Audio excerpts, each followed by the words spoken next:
MLA Rajagopal Reddy September 17 రోజు gun park దగ్గర పెద్ద ఎత్తున నిరుద్యోగులతో కూడా సమావేశం కావడం, అలాగే భరోసా ఇవ్వడం, నేను ప్రభుత్వంతో మాట్లాడతా, ఇకపై నాదే బాధ్యత, నిరుద్యోగ సమస్య నిజమే అని కూడా చాలా కీలకమైన వ్యాఖ్యలు కూడా చేశారు. ఆ వ్యాఖ్యలు కూడా పెద్ద చర్చ కూడా జరిగింది. ఆ సందర్భంలో మీరేం చెప్తారు?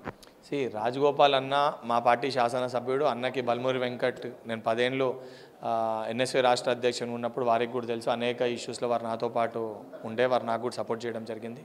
కానీ వాస్తవాల్ని వాస్తవాల్ని చెప్పే ప్రయత్నం చేయాలి. బీఆర్ఎస్ పార్టీ చెప్పే మాటలు విని ఆ ట్రాప్లో పడకూడదని చెప్పి వారికి విజ్ఞప్తి చేస్తున్నా.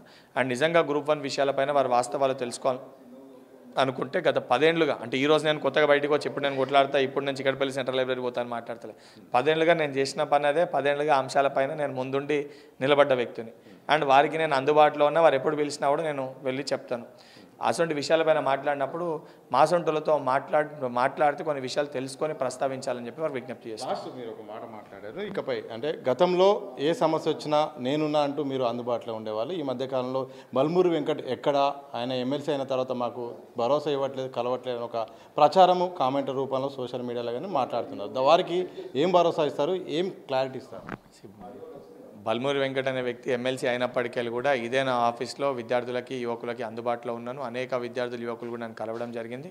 సరే, లాస్ట్ 1 month 45 days కొన్ని నా అనారోగ్య సమస్యల వల్ల నేను విద్యార్థులకు అందుబాటులో లేకుండే. 100% ముందు ఏ రకంగా బల్మూరి వెంకట్ విద్యార్థుల పక్షాన్ని నిలబడి వారి యొక్క సమస్యల కోసం ఆ రోజు పోరాటం చేయడం జరిగిందో, ఈరోజు శాసన మండలి సభ్యునిగా విద్యార్థుల యువకుల పక్షాన్ని నిలబడి వారి సమస్యల్ని పరిష్కరించడంలో ప్రభుత్వంలో క్రియాశీలక పాత్ర పోషించడం జరుగుతుంది. నాతో పాటు ఈ విషయాలపైన సంపూర్ణ అవగాహన ఉన్న కోదండరామ్ గారు కూడా మాతో పాటు శాసన మండలిలో వారు కూడా ఉన్నారు.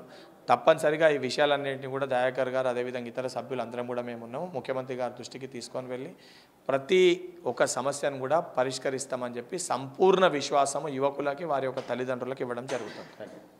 మొత్తంగా నిరుద్యోగులారా ధైర్యంగా ఉండండి, అలాగే ప్రతిపక్షాల ట్రాప్లో పడద్దు, రాజకీయాల జోలికి వెళ్ళొద్దు. ఎందుకంటే తప్పకుండా మీకు ఇచ్చిన మాట ప్రకారం ఉద్యోగ నోటిఫికేషన్ ఇస్తుంది తప్పకుండా. అలాగే గ్రూప్ 1 విషయంలో పెద్ద ఎత్తున ప్రచారం చేసింది ప్రతిపక్షాలు. ఈరోజు హైకోర్టు అయితే మాత్రం ఈరోజు అండగా ఉన్నది. ఇప్పటికైనా విష ప్రచారాన్ని నిరుద్యోగులు నమ్మకుండా వచ్చే నోటిఫికేషన్ రాబోతున్నాయి, వాటికి ప్రిపేర్ అయ్యి కావాల్సిన అవసరం ఉందంటూ కూడా బల్మూరి వెంకట్ భరోసా ఇచ్చిన సందర్భం అయితే కనిపిస్తూ ఉంది. కెమెరా పర్సన్ వంశీతో సతీష్, దిశ టీవీ, హైదరాబాద్.